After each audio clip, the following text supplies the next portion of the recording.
സൈഫുദ്ദീൻ, പാക്കം കുറുവാദ്വീപ് റൂട്ടിൽ വനമേഖലയിൽ വെച്ച് ചെറിയമല എന്ന് പറയുന്ന കവലയിൽ വെച്ചാണ് ഈ കാട്ടാനയുടെ ആക്രമണം ഉണ്ടായിരിക്കുന്നത്. നിലവിൽ കാട്ടാന കൂട്ടം എന്ന വിവരം നമുക്ക് ലഭ്യമായിട്ടില്ല.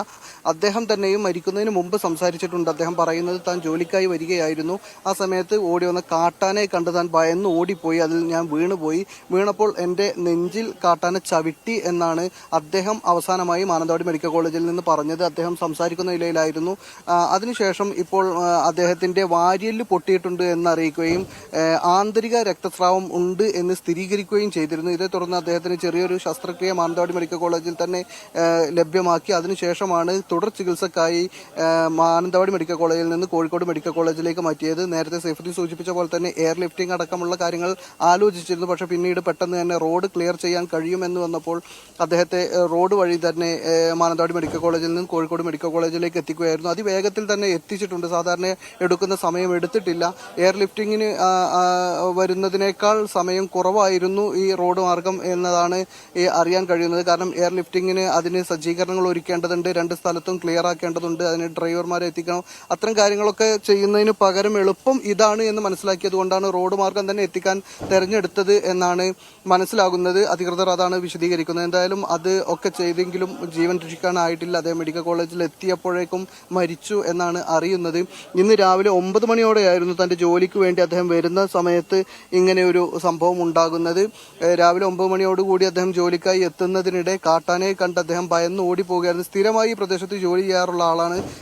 ഒരു പുതിയ കാര്യമല്ല. ഈ പ്രദേശം എന്ന് പറയുന്നത് വനത്തോട് ചേർന്ന് കിടക്കുന്ന വനമേഖലയാണ്. ചേക്കാടി നമുക്കറിയാം, ഈ ഒരു മാസത്തിനിടെ 3 തവണ കാട്ടാനയുടെ ആക്രമണങ്ങൾ ഉണ്ടായി. ഒരു തവണ കാട്ടാനയുടെ ആക്രമണത്തിൽ നിന്ന് ബൈക്ക് യാത്രികർ രക്ഷപ്പെടുന്നതൊക്കെ നമ്മൾ വീഡിയോ ദൃശ്യങ്ങളായി കണ്ടിരുന്നു. തലനാരിഴക്കാണ് അവർ രക്ഷപ്പെട്ടത്. ആ ബൈക്ക് മറിഞ്ഞു വീഴുന്ന ശബ്ദം കേട്ട് ആ കാട്ടാന ഭയന്ന് പിന്തിരിയുന്നതോടെയാണ് അവർ രക്ഷപ്പെടുന്നത്. മറ്റൊരു തവണ ഓട്ടോറിക്ഷയിലുള്ള ആളുകളെ ആക്രമിക്കുന്നുണ്ടായിരുന്നു. ഇങ്ങനെയൊക്കെ ഈ പ്രദേശം എന്ന് പറയുന്നത് വനപാതയാണെങ്കിലും വലിയ തോതിലുള്ള വന്യജീവി ആക്രമണങ്ങൾ ഉണ്ടാവാറില്ല. പക്ഷേ കഴിഞ്ഞ ഒരു മാസത്തിനിടെ ഇത് വർദ്ധിച്ചിട്ടുണ്ട്. 3 തവണ ഇത്തരം ആക്രമണങ്ങൾ ഉണ്ടായി. അതിനിടയിലാണ് ഇപ്പോൾ ഈ ഒരാളെ കൂടി കാട്ടാന ആക്രമിച്ചിരിക്കുന്നത്.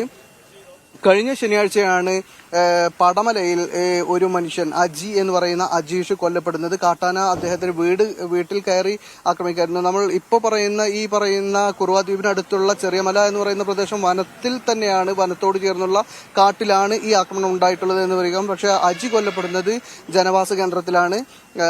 അദ്ദേഹത്തിന്റെ വീട്ടിൽ കയറിയാണ് കാട്ടാന ആക്രമിച്ചത്. ഇപ്പോൾ ഈ ആക്രമണം ഉണ്ടായിട്ടുള്ള ഈ പറയുന്ന കുറുവാദ്വീപിന് സമീപത്തെ ചെറിയമല എന്ന് പറയുന്ന പ്രദേശവും ജനവാസ കേന്ദ്രം തന്നെയാണ്. പക്ഷെ തൊട്ടടുത്തൊക്കെ കാടുകളുണ്ട്, വന്യജീവികളുണ്ട്, ഇടയ്ക്ക് ഇറങ്ങാറുള്ള ഒരു പ്രദേശം തന്നെയാണ്. എന്തായാലും ഇന്ന് രാവിലെ 9 മണിയോടുകൂടി കാട്ടാനയുടെ ആക്രമണത്തിൽ ഗുരുതരമായി പരിക്കേറ്റ നിലയിലായിരുന്നു.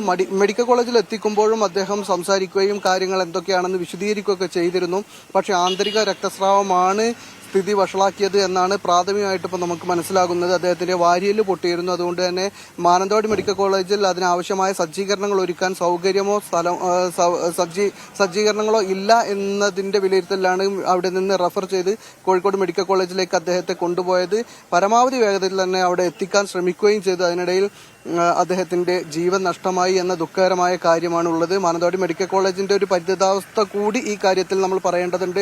ഒരു പക്ഷേ മാനന്തവാടി മെഡിക്കൽ കോളേജിൽ തന്നെ കോഴിക്കോട് മെഡിക്കൽ കോളേജിൽ സമാനമായ സജ്ജീകരണങ്ങൾ ഉണ്ടായിരുന്നെങ്കിൽ ഈ ഒരു ജീവൻ രക്ഷിക്കുമായിരുന്നോ എന്ന ഇത്തരത്തിൽ ഒരുപാട് ജീവൻ ഇതുപോലെ പൊലിഞ്ഞു പോകുന്നുണ്ട്. ഈ ഒരു സന്ദർഭത്തിൽ പറയേണ്ടതല്ലെങ്കിൽ പോലും ഈ ഒരു കാര്യം കൂടി ഈ വിഷയത്തിൽ ഉണ്ട് എന്നത് സൂചിപ്പിക്കാതെ വയ്യ. കാരണം അത്രയും ഗുരുതരമാണ് നാട്ടിലെ സ്ഥിതി.